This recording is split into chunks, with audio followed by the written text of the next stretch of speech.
The Bruins get a much-needed win. Crosby and Ovechkin are still crushing it in their late 30s, and the Vegas Golden Knights get a winner in OT. All that and more on NHL Nightly.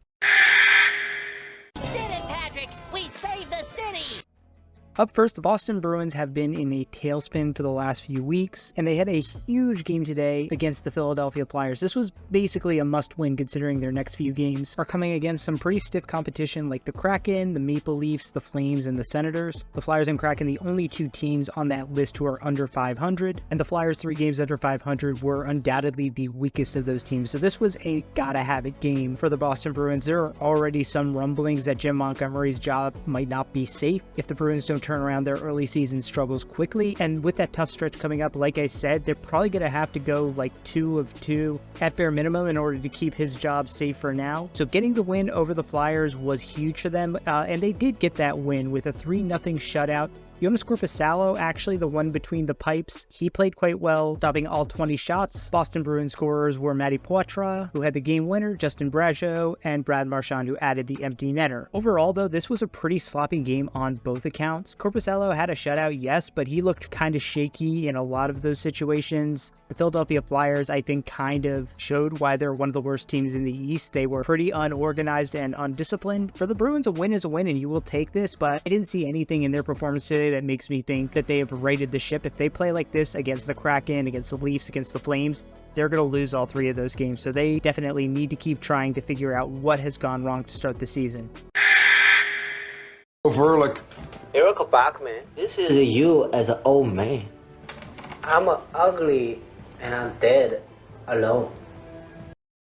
Second period, we're going to change things up a little bit and talking about not 1 game, but 2. The Cavs dropped a nuke on the Columbus Blue Jackets 7-2. Not really surprising considering they've been one of the best teams in the NHL, but what was a surprise, or not a surprise if you're smart like me, is that Alex Ovechkin continued his point streak. He now has 8 points in his last 3 games, including a goal tonight and 2 assists, while on the other side, Sidney Crosby had 2 goals tonight against the Montreal Canadiens as the Penguins beat the Canadiens 3-1. Now, nobody's surprised that Crosby continues to produce like this, even though he is an elder statesman in the NHL, but I need to get some apologies from all those people who said that Ovechkin was cooked and wasn't trying last year. Like I said last year, he had 1 half of a season where he had absolutely terrible shooting luck. It was not a reflection on his talent or skill falling off, but bad puck luck and his team not having any sort of support from him beyond Dylan Strome. Now they got Pierre-Luc Dubois and Mangiapane in the mix. Tom Wilson actually looks like he's remembered how to play offense. Alexei Protas and Connor McMichael both are developing nicely, and as a result, Alex Ovechkin now has more space and his shots are falling. So let's appreciate how both of these guys are still absolutely shredding through the NHL in their late 30s. They may not be the most dominant players in the league like they were in their 20s and early 30s, but both of these guys are still absolute dynamos, and we're only going to have a few more years to witness their greatness.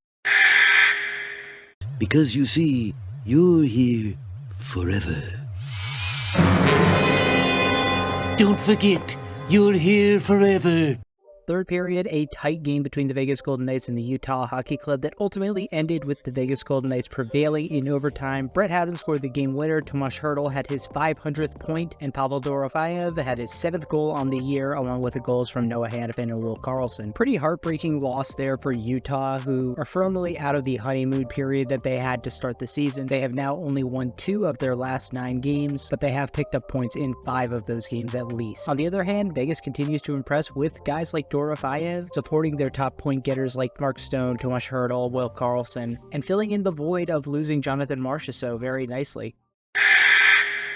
Even the night, and it's still having fun at those 2 pucks on the ice in the Wild game from last night. Great little homage to the Big Lebowski. And in other stick taps, apparently the game in Finland between the Dallas Stars and Florida Panthers was blacked out for some viewers, which is just absolutely ridiculous. These games on NHL Network are really proving to be a pain for a lot of hockey fans, and for a league that's been struggling with viewership this year, I just don't see the benefit of these blackout rules. You want to get this game on as many screens as possible, especially when it's an international game. It's not like there's a risk that somebody was not going to go to the game and buy a ticket and watch this at home. It's an oft-repeated phrase, but it's totally applicable here. The best game run by the worst league.